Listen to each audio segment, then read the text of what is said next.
Дорогие друзья, хочу проинформировать личный состав Вооруженных сил Российской Федерации, граждан нашей страны, наших друзей во всем мире, а также тех, кто продолжает питать иллюзии о возможности нанесения стратегического поражения России, о тех событиях, которые происходят сегодня в зоне проведения специальной военной операции. А именно после применения по нашей территории дальнобойного оружия западного производства. Продолжая курс на эскалацию спровоцированного Западом конфликта на Украине, США и их союзники по НАТО ранее заявили о том, что дают разрешение на применение своих систем дальнобойного высокоточного оружия по территории Российской Федерации. Экспертам хорошо известно, и российская сторона это неоднократно подчеркивала, что использовать подобное оружие без прямого участия военных специалистов стран-производителей такого оружия невозможно.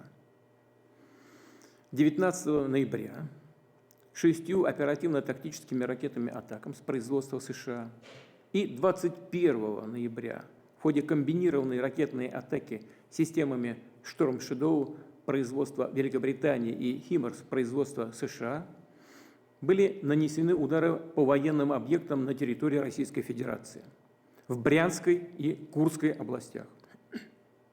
С этого момента, как мы неоднократно подчеркивали, ранее спровоцированный Западом региональный конфликт на Украине приобрел элементы глобального характера. Наши системы противовоздушной обороны отражали эти атаки. В результате цели, которые очевидно были поставлены перед собой противником, не достигнуты. Возникшее на складе боеприпасов в Брянской области возгорание от падения обломков ракет «Атакамс» ликвидировано. Жертв и серьезных разрушений нет. В Курской области нападение было совершено на один из командных пунктов нашей группировки «Север». В результате атаки и противовоздушного боя есть, к сожалению, пострадавшие, погибшие и раненые из числа личного состава подразделений внешней охраны объекта и обслуживающего персонала. Командный и оперативный состав пункта управления не пострадал и осуществляет в штатном режиме руководство действиями наших войск по уничтожению и выдворению частей противника из Курской области.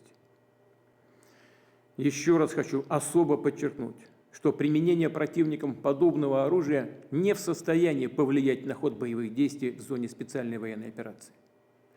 Наши войска успешно наступают по всей линии боевого соприкосновения. Все задачи, которые мы перед собой ставим, будут решены.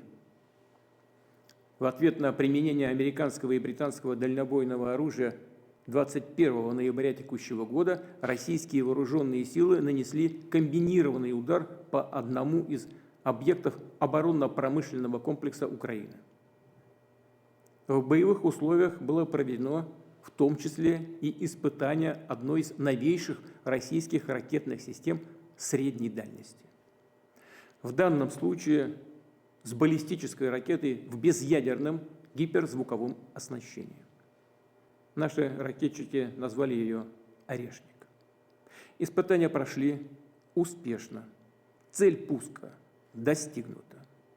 На территории Украины в городе Днепропетровске поражен один из крупнейших и известных еще со времен Советского Союза промышленных комплексов, который и сегодня производит ракетную технику, другое вооружение.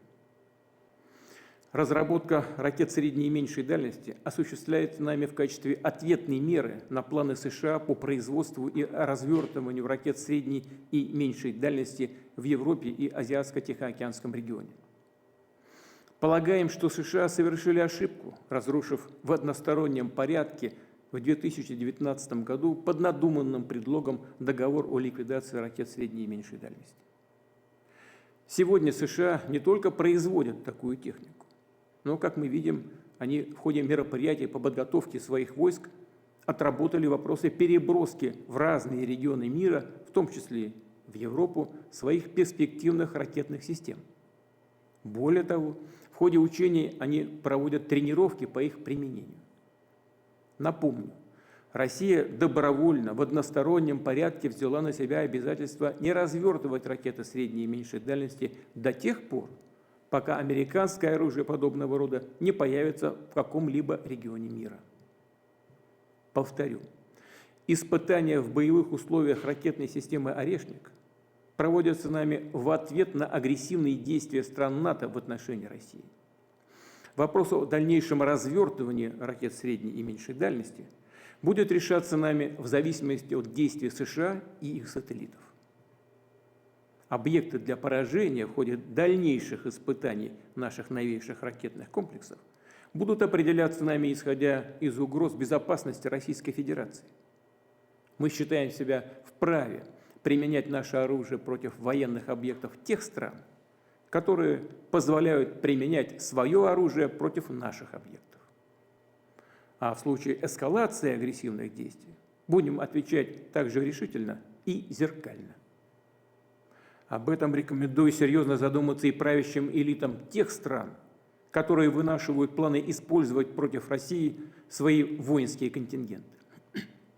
Разумеется, выбирая в случае необходимости и в качестве ответных мер объекты для поражения такими системами, как «Орешник», на территории Украины, мы будем заранее предлагать мирным жителям, а также просить находящихся там граждан дружественных государств покинуть опасные зоны.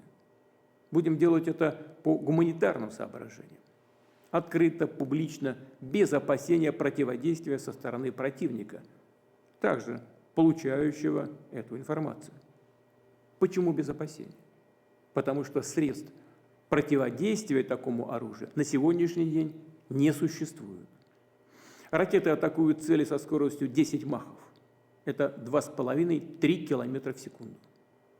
Современные, имеющиеся в мире система противовоздушной обороны и создаваемые американцами система противоракетной обороны в Европе подобные ракеты не перехватывают.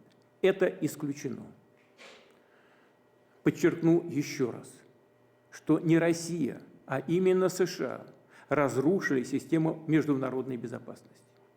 И, продолжая бороться, цепляться за свою гегемонию, толкают весь мир к глобальному конфликту. Мы всегда предпочитали и сейчас готовы решать все спорные вопросы мирными средствами. Но мы готовы также и к любому развитию событий. Если в этом кто-то еще сомневается, то напрасно. Ответ всегда будет.